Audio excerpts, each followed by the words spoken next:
Yaorana et bienvenue sur Jurismana, j'espère que le confinement se passe bien. Aujourd'hui, nous allons rapidement examiner le mécanisme du référé suspension.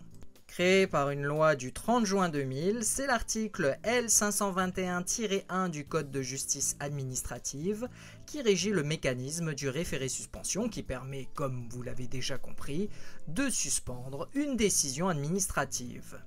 La recevabilité de la demande de référé suspension est subordonnée à 3 conditions de forme: l'existence d'une décision administrative, l'existence d'un recours en annulation ou en reformation de cette décision, et le fait que la décision n'ait pas encore produit tous ses effets. La demande de référé suspension n'est effectivement recevable que dans la mesure où un recours au fond est déposé et recevable. Compte tenu de l'article R522-1 du Code de justice administrative, ce recours doit être antérieur ou concomitant à la date à laquelle le juge des référés statue sur la demande de suspension. Le référé peut être présenté à tout moment au cours de l'instance principale et sans être enfermé dans le délai de recours contentieux. Les demandes concernant une décision entièrement exécutée à la date de l'introduction du recours sont irrecevables. Par exemple, le juge n'accordera pas la suspension d'un permis de construire si l'immeuble est déjà entièrement construit. Mais si l'acte a été exécuté et que cependant il n'avait pas fini de produire tous ses effets, le juge accepte d'arrêter cette exécution en cours. Ce n'est donc qu'au cas où la décision a produit son plein et entier effet que la suspension ne peut plus être accordée.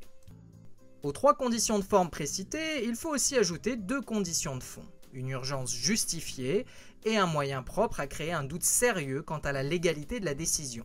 Ces 2 conditions sont cumulatives. Le Conseil d'État a jugé que la condition d'urgence doit être regardée comme remplie lorsque la décision administrative contestée préjudicie de manière suffisamment grave et immédiate à un intérêt public, à la situation du requérant ou aux intérêts qu'il entend défendre. Cependant, l'urgence ne suffit pas, il faut en outre que le doute sur la légalité soit sérieux. Cette condition peut être un moyen de légalité externe ou interne invoqué par le requérant. Il peut aussi s'agir d'un moyen d'ordre public devant être relevé d'office par le juge. Si l'ensemble des conditions sont réunies, le juge pourra, et ce n'est pas une obligation, suspendre la décision administrative en attendant que soit réglé son sort au fond.